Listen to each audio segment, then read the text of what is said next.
CNN24 এর সান্ধ্য সংবাদে আমি আলপনা আপনাদেরকে স্বাগত জানাচ্ছি। চলুন দেখে নেওয়া যাক আজকের গুরুত্বপূর্ণ সংবাদ শিরোনাম। শিলচরে ফ্লাইওভার নির্মাণের জন্য 700 কোটি টাকা বরাদ্দ ও পাথারকান্দিতে একটি কৃষি কলেজ স্থাপন।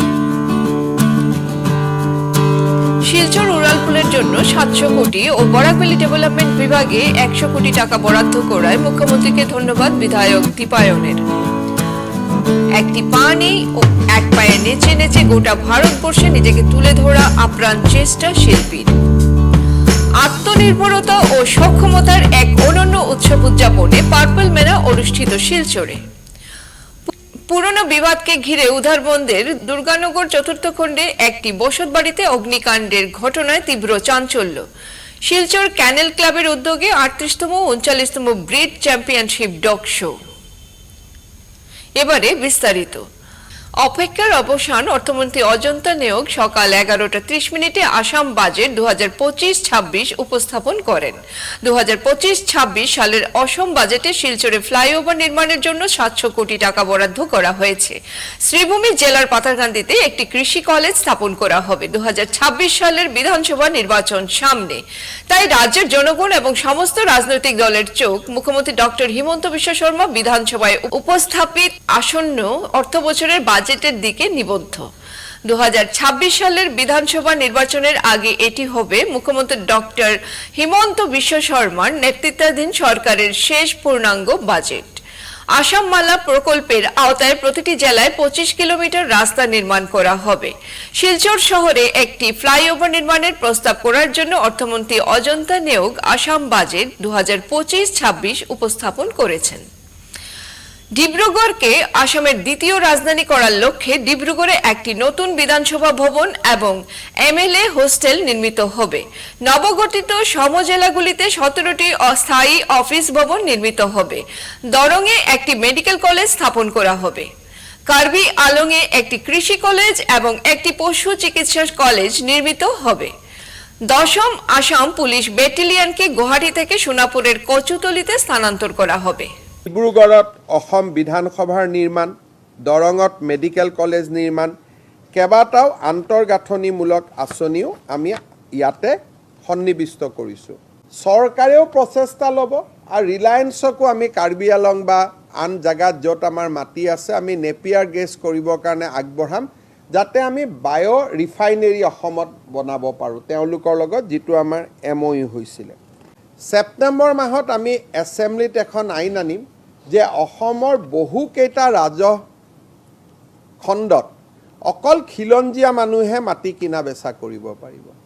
আৰু এখন আমি ইয়াতে সিদ্ধান্ত আনিছোঁ, ইণ্টাৰ ৰিলিজিয়ন লেণ্ড ট্ৰান্সফাৰ চৰকাৰ বা মুখ্যমন্ত্ৰীৰ অনুমোদনতহে হ'ব পাৰিব। হিন্দুৱে মুছলমানক মাটি বিক্ৰী কৰা, মুছলমানে হিন্দুক মাটি বিক্ৰী কৰা, এইটো চৰকাৰ বা মুখ্যমন্ত্ৰীৰ অনুমোদনতহে হ'ব পাৰিব। কমিটি আয়োগৰ পৰামৰ্শ মতে সত্ৰ আয়োগ গঠন কৰা হ'ব। সত্ৰ আয়োগ ষ্টেটুটৰী হ'ব। আছাম ৰেভিনিউ বৰ্ডৰ সম্পূৰ্ণ পাৱাৰ থাকিব। ডিচিসকলে সত্ৰৰ মাটিৰ ক্ষেত্ৰত disease will be subordinate to the Satra Aayog, অৰ্থাৎ ডিচিসকলে সত্ৰৰ মাটিৰ ক্ষেত্ৰত সত্ৰ আয়োগৰ অধীনতহে কাম কৰিব পাৰিব, নিজা সিদ্ধান্ত ল'ব নোৱাৰিব। বাজেটে শিলচর উড়ালপুলের জন্য 700 কোটি টাকা বরাদ্দ।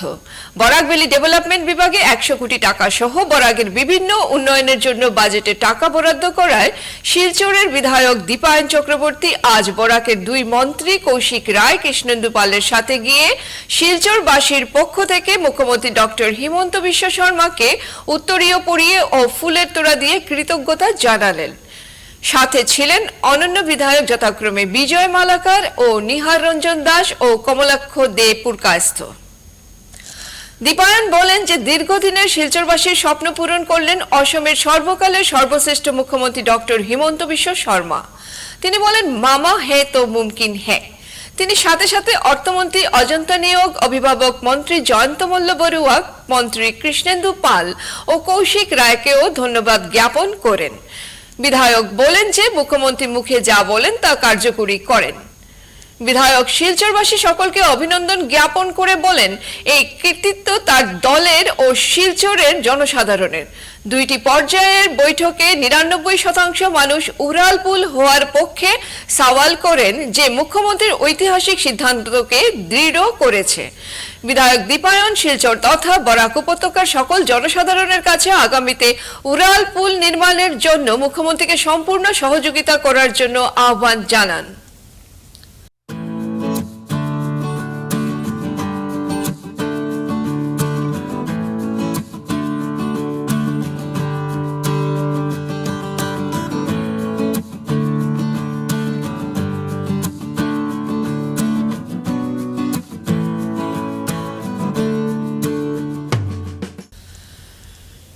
বিকলাঙ্গদের প্রতিভা বিকাশের জন্য আসাম সরকারের পক্ষ থেকে এক মেলার আয়োজন করা হয়েছিল। সেই মেলায় বিভিন্ন স্থান থেকে বিকলাঙ্গরা এসেছিলেন।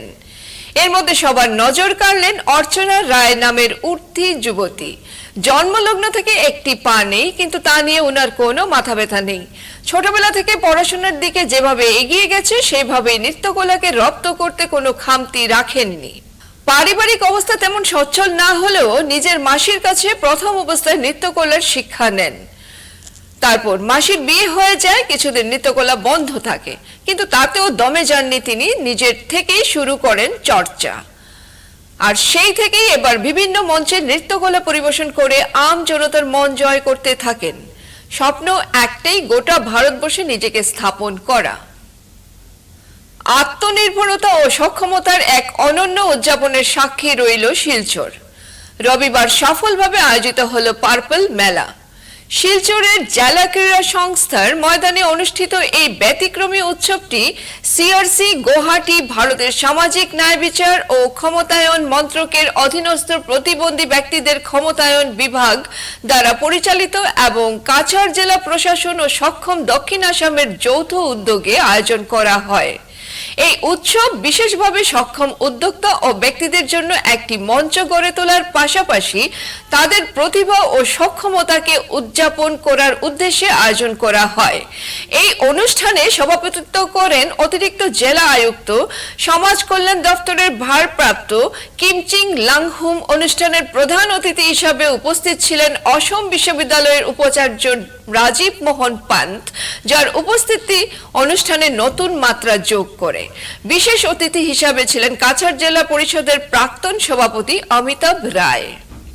উল্লেখ্য, পার্পল মেলার কাছাড় ছাড়াও হাইলাকান্দি, শ্রীভূমি ও অন্যান্য অঞ্চল থেকে আগত প্রতিভাবান প্রতিযোগীরা একসঙ্গে মিলিত হয়ে এক বহুমাত্রিক সাংস্কৃতিক আবহ তৈরি করেন। এখানে সিলেক্ট করা হলো কেন, আমরা খবর পেলাম যে শিলচর আসামের সেকেন্ড লার্জেস্ট সিটি। এখানে অনেক প্রতিবন্ধী বাচ্চারা বা প্রতিবন্ধী বিজ্ঞ লোকেরা ওদের কলা প্রদর্শন করতে সুযোগ পায়। নর্থ ইস্টে আমাকে 2 মাস ধরে ভারত সরকারকে অনুরোধ করে আমরা নর্থ ইস্টে প্রোগ্রামগুলো নিয়ে এসেছি। আমরা এখানে মোটামুটি 100 মতো এনজিওকে কন্ট্যাক্ট করেছি। ডিস্ট্রিক্ট কমিশনার, এডিসি আর অন্যান্য ভলেন্টারি অর্গানাইজেশন যোগাযোগ করেছি।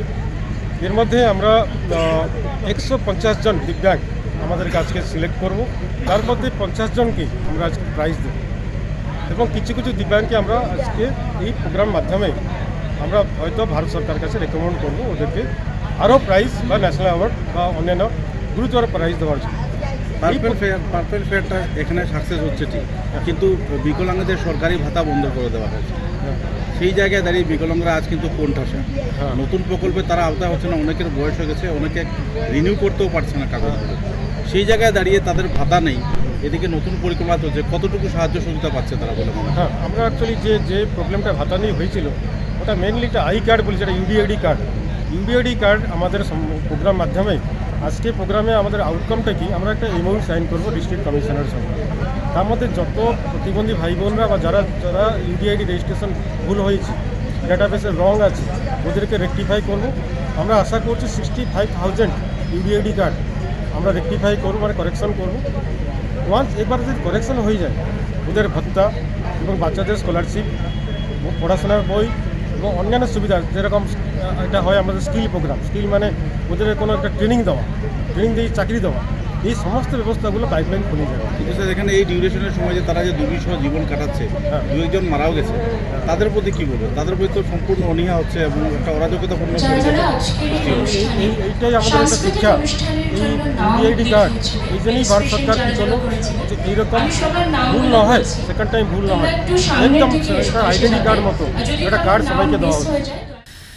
পুরনো বিবাদকে ঘিরে উধারবন্দের দুর্গানগর চতুর্থ খণ্ডে একটি বসত বাড়িতে অগ্নিকাণ্ডের ঘটনায় তীব্র চাঞ্চল্য ছড়িয়ে পড়ে। জানা গেছে উধারবন্দের দুর্গানগর চতুর্থ খণ্ডের বাসিন্দা প্রয়াত মির্জুমান আলী চৌধুরীর স্ত্রী রুমিয়া বেগম চৌধুরীর ঘরের পাশে বাঁশবাগানে আগুন লাগে শনিবার। রুমিয়া বেগম চৌধুরী এই অগ্নিকাণ্ডের ঘটনায় উধারবন বাঘেরকোনার বাসিন্দা রেহিমা বেগম লস্কর, ঘনিগ্রাম তৃতীয় খণ্ডের হুসানারা বেগম লস্কর, রংপুর প্রথম খণ্ডের নূর আয়েশা বেগম লস্কর ও রুকসনা বেগম বারভুইয়াকে অভিযুক্ত করে 4 জনের বিরুদ্ধে উধারবন থানায় রবিবার একটি মামলা দায়ের করেছেন।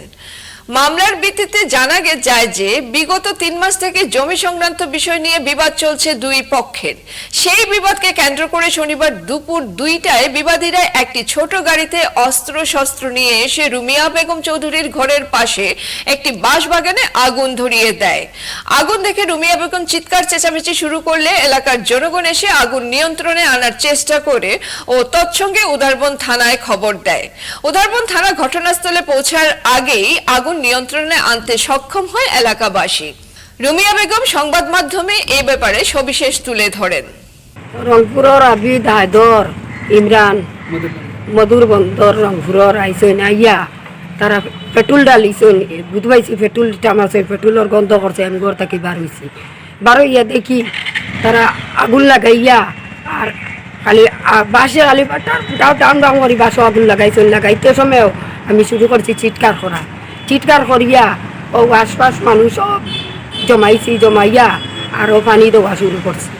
পানি দিয়া আমার পাকঘর দ্বারও লাগি গেছে আগুন লাগছে আমার জায়গা, পাশের জায়গা আমার চাচাউর ঘরের হমদিকর জামায়াতুল হক চৌধুরী। আমার হমদিকরে আমি ফোন করিয়া কইছি দৌড়িয়া আগুন নিভাইয়া আমার ঘর জ্বলি জারগা।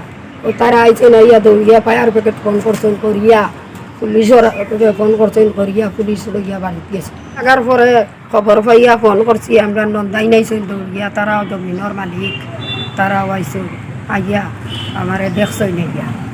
শিলচর টাউন ক্লাব ময়দানে শিলচর ক্যানেল ক্লাবের উদ্যোগে রবিবার 38তম ও 39তম সমস্ত ব্রিড চ্যাম্পিয়নশিপ ডগ শো অনুষ্ঠিত হয়।